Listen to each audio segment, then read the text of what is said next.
నమస్తే, welcome to మనం TV. నేను మీ పవన్ బేస్వాడ. మనిషి జీవితం భూమి మీద మొదలై భూమి మీదే అంతమవుతుంది. ఇది అందరికీ తెలిసిన నిజం. అయితే మనిషి ఇప్పుడిప్పుడే అంతరిక్షంలోకి అడుగు పెడుతున్నాడు. మరికొన్నేళ్లలో చంద్రుడిపై, మార్స్ గ్రహంపై నివాసాలను ఏర్పాటు చేయాలని భావిస్తున్నాడు. అయితే ఒక్క భూమి మీద తప్ప ఇతర ఏ గ్రహాలపై కానీ ఉపగ్రహాలపై కానీ మనిషికి అనుకూలమైన వాతావరణమే లేదు.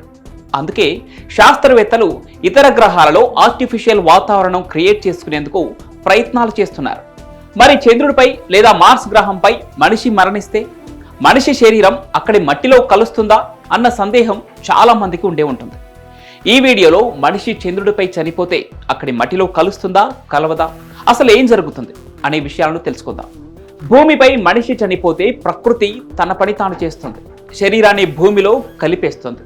మట్టి, నీరు, సూక్ష్మజీవులు ఇవన్నీ కలిసి శరీరాన్ని మళ్ళీ ప్రకృతిలో కలిపేస్తాయి. అది జీవచక్రంలో ఒక భాగం.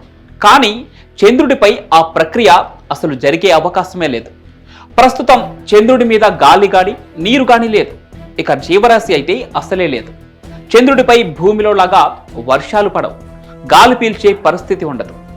అక్కడ మట్టిలా కనిపించే రిగోలిత్ అనే గ్రౌండ్ మాత్రమే ఉంటుంది. దాని స్వభావం పూర్తిగా భూమికి విరుద్ధంగా ఉంటుంది. అది సగం రాళ్ల ధూళి, సగం మట్టి ముక్కలతో ఉంటుంది. ఒకవేళ చంద్రుడిపై మనిషి చనిపోయి పడితే భూమిలా మట్టిలో కలిసే ఛాన్సే లేదు. ఎందుకంటే అక్కడ శరీరాన్ని కుళ్ళించే బ్యాక్టీరియా లేదు, శరీరాన్ని పాడు చేసే నీరు లేదు. అందుకే చనిపోయిన మనిషి శరీరం వేల సంవత్సరాలు, లక్షల సంవత్సరాలు అలాగే ఎండిపోయి మిగిలిపోయే అవకాశం ఉంది. చంద్రుడిపై ఎండలు ఎంత భయంకరంగా ఉంటాయో తెలుసా? పగటి వేడి 120 డిగ్రీల సెల్సియస్కు పెరుగుతుంది. ఇక రాత్రి అయితే -170 డిగ్రీల సెల్సియస్కు పడిపోతుంది. దాదాపు -200 డిగ్రీల చలికి మీరు ఊహించని పరిణామాలు ఎన్నో జరుగుతాయి. ఇలాంటి ఉష్ణోగ్రత మార్పుల వల్ల మృతదేహం కుళ్ళిపోదు.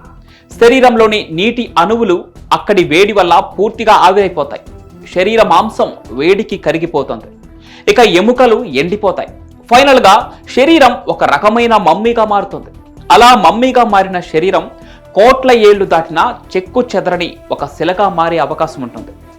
ఇలా కేవలం చంద్రుడి మీదనే కాదు, మానవ నివాసానికి అనువుగా లేని ఏ గ్రహంలో అయినా ఇలానే జరిగే అవకాశం ఉంటుంది.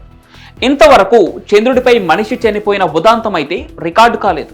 ఎందుకంటే ఇప్పటి వరకు చంద్రుడిపై అడుగు పెట్టిన వారు 12 మంది మాత్రమే. వాళ్ళంతా సజీవంగా తిరిగి వచ్చేశారు. కానీ రాబోయే కాలంలో చంద్రుడిపై మానవ వసతులు ఏర్పడితే మరణాలు తప్పవు. ఇక చంద్రుడిపై ఉన్న మానవ శవాలను భూమిలోలా పూడ్చలేరు. శరీరాన్ని ఒక ప్రత్యేకమైన ధాతు బాక్సులో పెట్టాలి, లేదా చంద్రుని గుహల్లో దాచాలి. లేదంటే శరీరాలు పూర్తిగా చంద్రుని ధూళిలోనే శాశ్వతంగా నిలిచి ఉంటాయి. ఇక భూమిలో మన జీవితం ఎన్ని శతాబ్దాలు గడిచినా చివరికి మట్టిలో కలిసిపోతుంది. కానీ చంద్రుడిపై, మార్స్ వంటి గ్రహాలపై మనిషి చనిపోతే శరీరం ఒక చరిత్రగా మిగిలిపోతుంది. ఈ వీడియో మీకు నచ్చినట్లయితే లైక్ చేసి షేర్ చేయండి. ఇలాంటి స్పేస్ వీడియోల కోసం మనం టీవీని సబ్స్క్రైబ్ చేసుకోండి.